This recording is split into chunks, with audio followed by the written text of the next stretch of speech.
Assalamualaikum warahmatullahi wabarakatuh. Di video kali ini saya akan membahas materi mata kuliah manajemen operasional tentang e-commerce. Seperti biasa, sebelum masuk ke materi, jangan lupa untuk share, like, komen, dan subscribe untuk membangun channel YouTube ini. Terima kasih banyak. Komunikasi jaringan telah berkembang pesat dalam 25 tahun terakhir ini. Dan saat ini jaringan tidak hanya dinikmati oleh segelintir orang saja, namun telah menjadi sesuatu yang sangat esensial bagi setiap orang. Nah, jaringan pun tidak hanya digunakan untuk berkomunikasi saja, namun sudah mulai digunakan dalam perdagangan, yaitu menjadi bagian dari mata rantai perdagangan e-commerce. Nah, hal itu tentu saja tidak serta-merta diterima oleh masyarakat. Terutama aspek keamanan masih menjadi salah satu masalah dalam perkembangan e-commerce. Nah, seperti problem autentifikasi, terus problem refund, terus kerahasiaan serta integrasi data antara mobile device dengan web server. Nah, mendorong para ahli untuk menggunakan teknik-teknik kriptografi untuk mendukung e-commerce. Nah, kriptografi itu ilmu tentang kerahasiaan data. Jadi datanya tidak mudah bocor ke orang-orang yang tidak bertanggung jawab. Selanjutnya, internet. Nah, internet adalah sebuah perkembangan yang revolusioner untuk mengelola operasi perusahaan. Nah, jaringan komputer internasional ini telah menghubungkan ratusan juta orang dan perusahaan di seluruh dunia. Nah, dampak dari internet pada manajemen operasional sangat penting. Selain itu juga, teknologi internet memungkinkan adanya integrasi sistem informasi internal tradisional dan juga peningkatan komunikasi antar organisasi. Nah, sistem berbasis internet ini juga menyatukan aktivitas desain, manufaktur, pengiriman, penjualan, dan layanan purna jual. Internet juga telah membentuk ulang pola berpikir dalam sebuah bisnis. Nah, memberikan manfaat bagi pelanggannya, berinteraksi dengan para pemasok, dan mengelola karyawannya. Nah, kelebihan utama dari internet adalah kecepatan. Para manajer dapat membuat keputusan dengan informasi yang lebih baik dengan waktu yang jauh lebih cepat daripada yang sebelumnya. Saya akan berikan beberapa contoh perusahaan yang telah menerapkan internet dalam proses operasional perusahaannya. Nah, yang pertama itu ada perusahaan Dell. Nah, di sini pelanggan yang mengunjungi situs www.dell.com,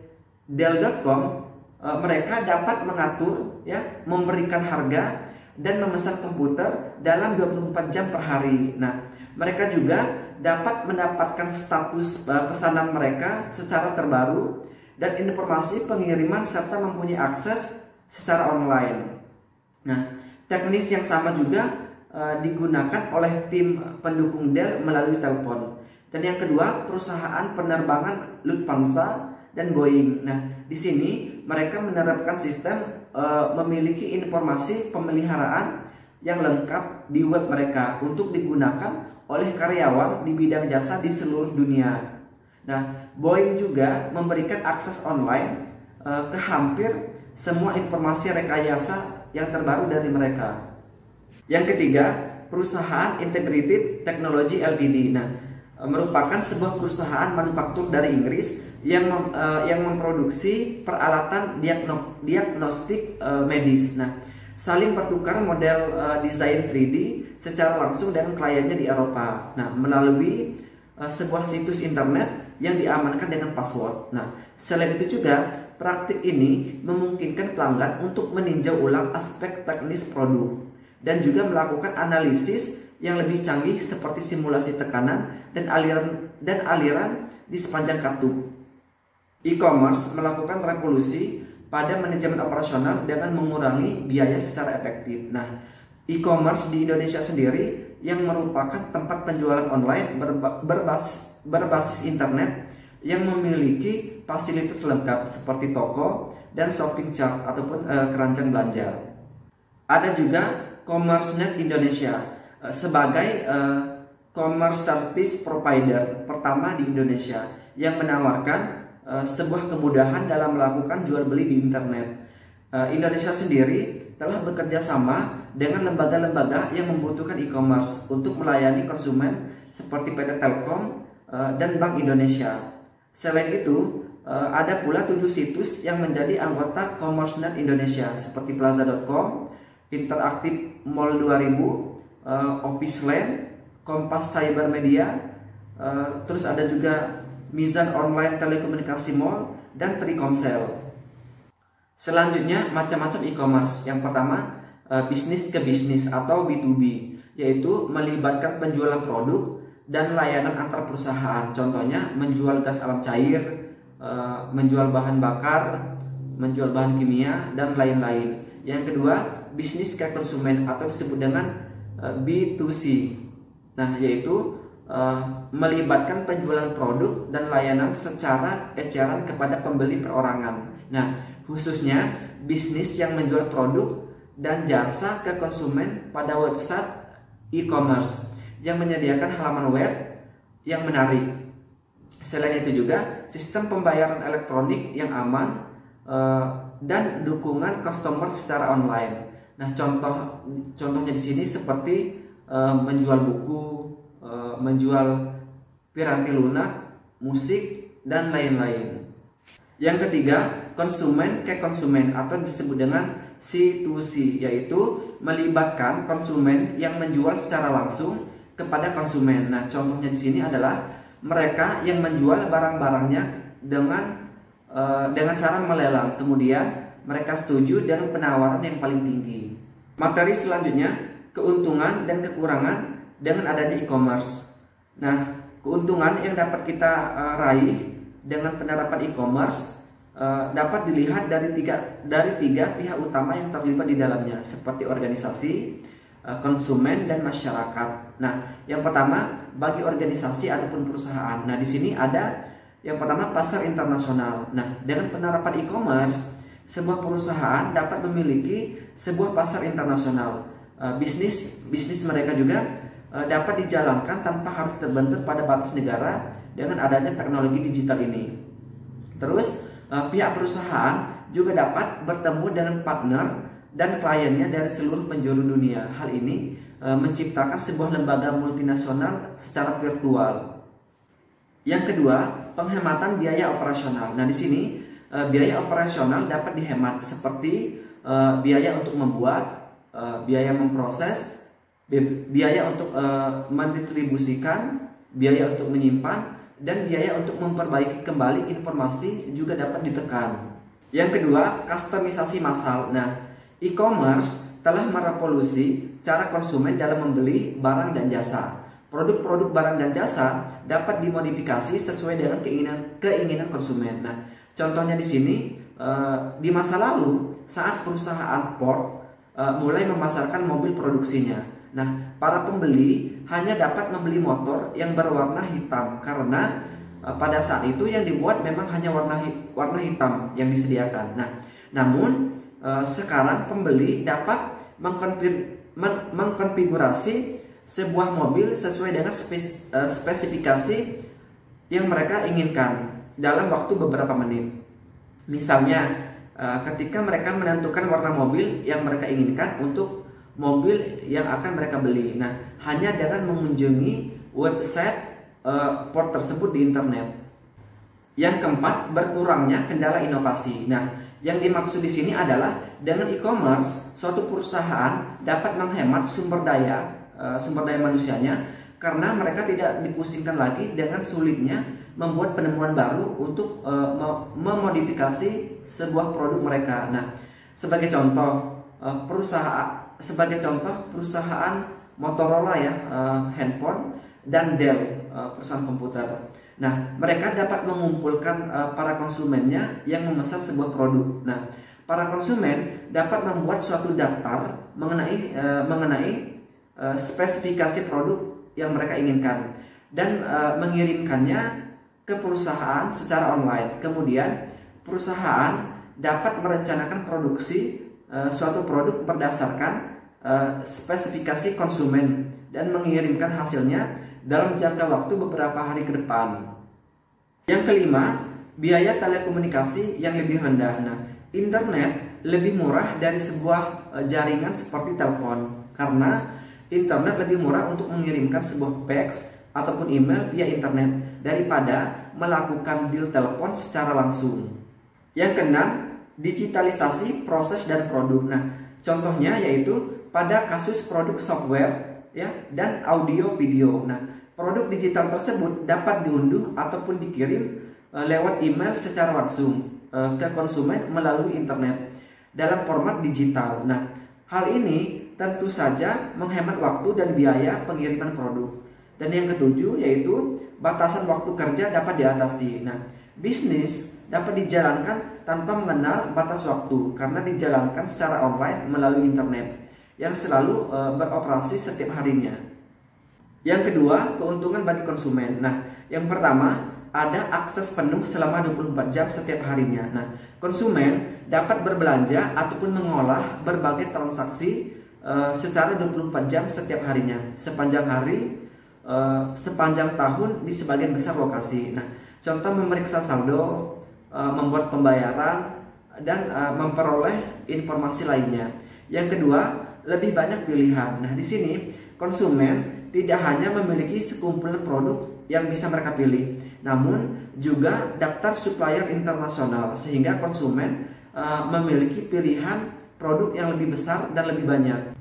Yang ketiga, perbandingan harga. Nah, konsumen dapat berbelanja di seluruh dunia dan membandingkan harganya dengan mengunjungi berbagai situs yang berbeda atau dengan mengunjungi sebuah website tunggal yang menampilkan berbagai harga dari sejumlah provider. Nah, yang keempat, proses pengantaran produk yang inovatif. Nah, dengan e-commerce, proses pengantaran produk menjadi lebih mudah. Misalnya dalam kasus produk elektronik seperti software ya, nah, atau berkas audio visual. Nah, di mana konsumen dapat memperoleh produk tersebut cukup dengan mengunduhnya melalui internet.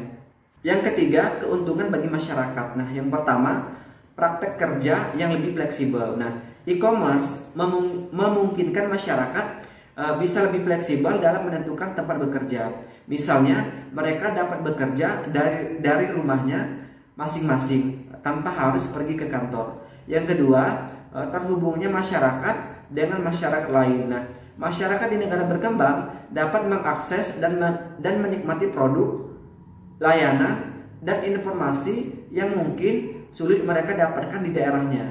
Yang ketiga, kemudahan dalam akses fasilitas publik. Nah, masyarakat dengan mudah dapat memanfaatkan layanan publik seperti misalnya layanan kesehatan dan konsultasi serta pembelian resep dokter dengan mengunjungi internet.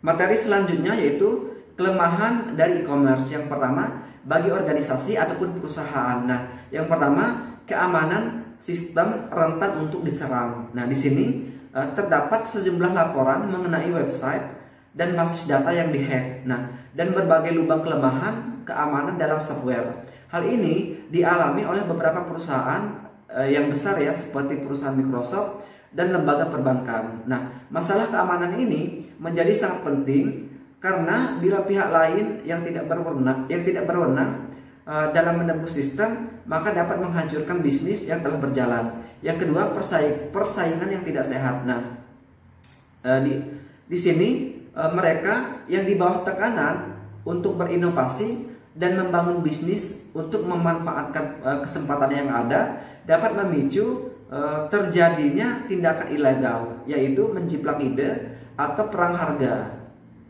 Yang ketiga, masalah kompatibilitas teknologi lama dengan teknologi baru. Nah, dengan perkembangan dan inovasi yang melahirkan teknologi baru, sering muncul masalah, yaitu sistem bisnis yang lama tidak dapat berkomunikasi baik dengan infrastruktur berbasis web dan internet. Nah, hal ini memaksa perusahaan untuk menjalankan dua sistem independen yang tidak dapat saling berbagi. Nah, hal ini dapat mengakibatkan pembengkakan dalam hal biaya.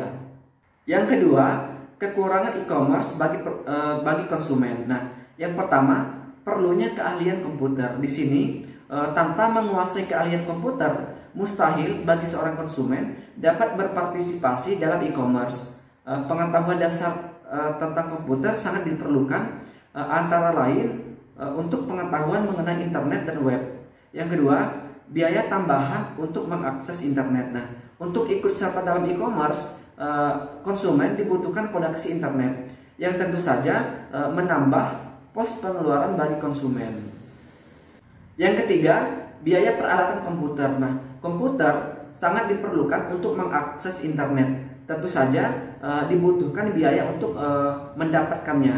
Nah, perkembangan komputer yang sangat pesat menyarankan konsumen untuk mengupdate peralatannya apabila tidak ingin ketinggalan teknologi. Yang keempat, resiko bocornya privasi dan data pribadi. Nah, di sini segala hal mungkin terjadi saat konsumen mengakses internet untuk menjalankan e-commerce, termasuk resiko bocornya data pribadi karena ulah orang lain yang ingin membobol sistem.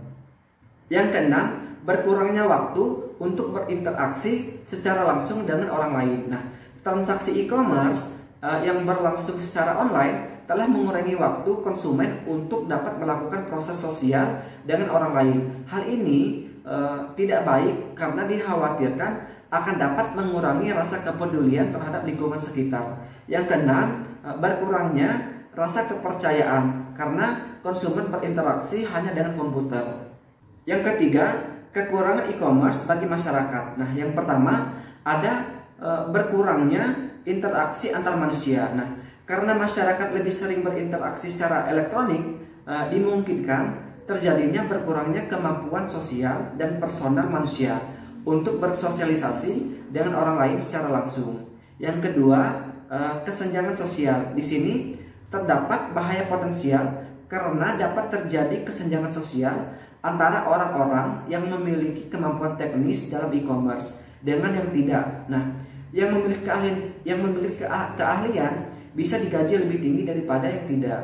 Yang ketiga, adanya sumber daya yang terbuang. Nah, di sini munculnya teknologi yang baru akan membuat teknologi yang lama tidak dimanfaatkan lagi. Nah, misalnya dengan komputer model lama atau software model lama yang sudah tidak relevan untuk digunakan. Yang keempat, sulitnya mengatur internet. Nah, di sini sejumlah kriminalitas telah terjadi di internet dan banyak yang tidak terdeteksi karena jumlah jaringan yang terus berkembang semakin luas dan jumlah penggunanya yang semakin banyak. Seringkali membuat pihak yang berwenang kesulitan dalam membuat peraturan untuk internet. Baik, cukup sekian untuk materi mata kuliah manajemen operasional tentang e-commerce. Lebih dan kurang saya minta maaf. Jangan lupa untuk share, like, komen, dan subscribe untuk membangun channel YouTube ini.